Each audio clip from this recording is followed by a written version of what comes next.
Arthur Saradin, le Liban et l'Algérie, il y a un parallélisme, même si comparaison n'est pas raison, deux histoires douloureuses. Il y a cette question aussi sur le Liban qui revient souvent, celle de la mémoire. Oui, le Liban et l'Algérie, c'est deux histoires de mémoire. Alors la mémoire que nous allons aborder dans notre documentaire, c'est une mémoire qui est beaucoup plus récente, la mémoire d'une révolution, celle du 17 octobre 2019, qui a aussi été inspirée pour sa part par le mouvement algérien. Le 17 octobre, donc dans cette émission, la plus récente de 2019, que s'est-il passé ce jour-là ?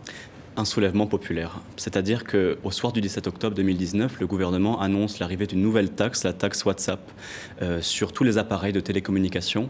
Et le peuple va se soulever. Et donc, tous les slogans qui seront présents dans la rue ce soir-là ne concerneront absolument pas la taxe WhatsApp, parce que finalement, cette annonce a été la goutte d'eau qui a fait déborder le vase de 30 ans de corruption, 30 ans de mauvaise gestion, 30 ans d'une démocratie qui n'en était pas une. Le confessionnalisme, ça revient beaucoup. Qui était en fait un régime milicien qui s'est mis en place après la guerre civile sous le vernis d'une fausse démocratie et qui a sacrifié le peuple.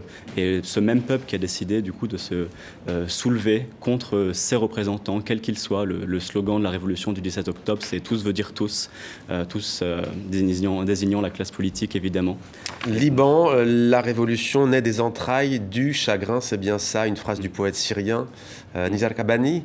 L'extrait de votre documentaire. في قصيدة لنزار قباني بتقول إن الثورة تولد من رحم الأحزان. السلطة تعرف هالشي وبتخاف منه ليحموا حالهم عودونا على فقدان الذكرى والمرونة ونسيان أمواتنا وحتى انتفاضتنا. ب17 تشرين أخذت الناس منهم ألم التاريخ بلحظة واحدة.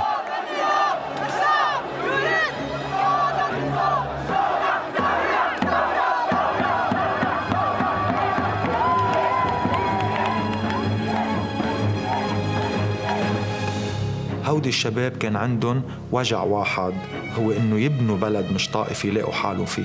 إذا ما في عندهم أوادم بهالدولة يروحوا يهجروا. لا لذلك ما راح يوصلوا سيادتهم هن شو صار؟ شو تغير بسنة عند الشباب اللبناني؟ هيدا التغيير الساحق يعني ما فينا نشوفه كحالة فردية. الحقوق بالنسبة لإلي ما بتنعطى، بالنسبة لإلي الحقوق تنتزع. لك نحن لبنانية وبس. بهيدا النهار صار شي مهم، ولكن بلش التغير، بلش وما بقى يوقف. ونحن علينا نخبر هالقصة حتى ما حدا ينسى التاريخ يلي نحن بدنا نكتبه ولا يقدر حدا يمحيه.